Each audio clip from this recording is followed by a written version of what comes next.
پاکستان میں حکومت نے آئین میں 27ویں ترمیم کے لیے بل ہفتے کو سینٹ میں پیش کر دیا، جس میں فوجی قیادت کی تقرری، سپریم کورٹ کے اختیارات، وزیر اعظم اور وزرائے مملکت کے استثناء اور ایک نئی وفاقی آئینی عدالت کے قیام سمیت کئی اہم تجاویز شامل ہیں۔ بل کے مسودے کے مطابق joint chief of staff committee کا عہدہ رواں سال 27 نومبر سے ختم کرنے کی تجویز دی گئی ہے، جبکہ کمانڈر نیشنل اسٹریٹجک کمانڈ کا نیا عہدہ بنایا جائے گا، جس کا تقرر وزیر اعظم کی سفارش، چیف آف فورسز ڈیفنس یا آرمی چیف کی سفارش پر کیا جائے گا۔ مسودے میں یہ بھی کہا گیا ہے کہ حکومت افسران کو field marshal, martial of the air force یا ایڈمرل آف دی فلیٹ کے عہدے پر ترقی دینے کا اختیار رکھتی ہے، اور یہ افسران زندگی بھر اپنے عہدے، مراد اور وردی برقرار رکھ سکیں گے۔ انہیں آرٹیکل 47 کے مطابق ہٹایا جا سکتا ہے اور آرٹیکل 248 کے تحت قانونی استثناء حاصل ہوگا، یعنی ان کے خلاف قانونی کارروائی نہیں کی جا سکے گی۔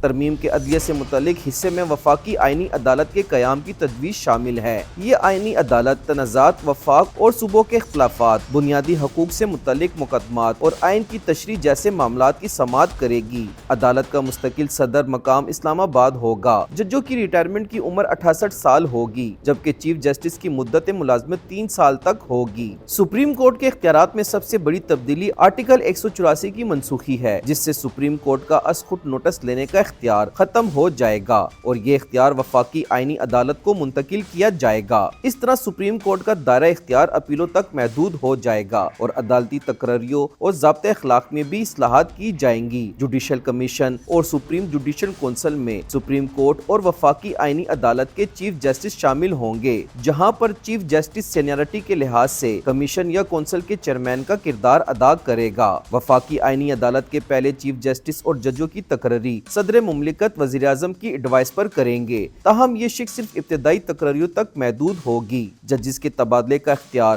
سپریم جوڈیشل کمیشن کو دیا گیا ہے، جبکہ ہائی کورٹ کے چیف جسٹس کا تبادلہ نہیں کیا جا سکے گا۔ ٹرانسفر ہونے والا جج دوسری عدالت کے چیف جسٹس سے سینئر نہیں ہوگا، اور اگر ٹرانسفر سے انکار کیا گیا تو جج کو ریٹائر کر دیا جائے گا، جس کے بعد مقررہ مدت تک پینشن اور مراد دی جائیں گی۔ بل میں وفاقی اور صوبائی کابینہ کی تعداد میں بھی ترمیم کی تجویز کی گئی ہے۔ آرٹیکل 93 کے تحت وفاقی مشیروں کی تعداد 5 سے بڑھا کر 7 کی گئی ہے، جبکہ آرٹیکل 130 کے تحت صوبائی کابینہ کے ارکان کی تعداد اور وزرائے مملکت کی حد 13 کی گئی ہے۔ ناظرین، ایک اہم شق صدر پاکستان اور گورنر کے استثناء سے متعلق ہے۔ آرٹیکل 248 میں ترمیم کے بعد صدر کو تا حیات فوجداری استثناء حاصل ہوگا اور گورنروں کو یہ استثناء ان کے عہدے کی مدت کے دوران حاصل رہے گا۔ اس ترمیمی بل کے حوالے سے سیاسی حلقوں میں ملا جلا رد عمل پایا جا رہا ہے۔ حکومت اس ترمیم کو ادارہ جاتی اصلاحات اور آئینی ہم آہنگی کے لیے ناگزیر قرار دے رہی ہے، جبکہ اپوزیشن جماعتیں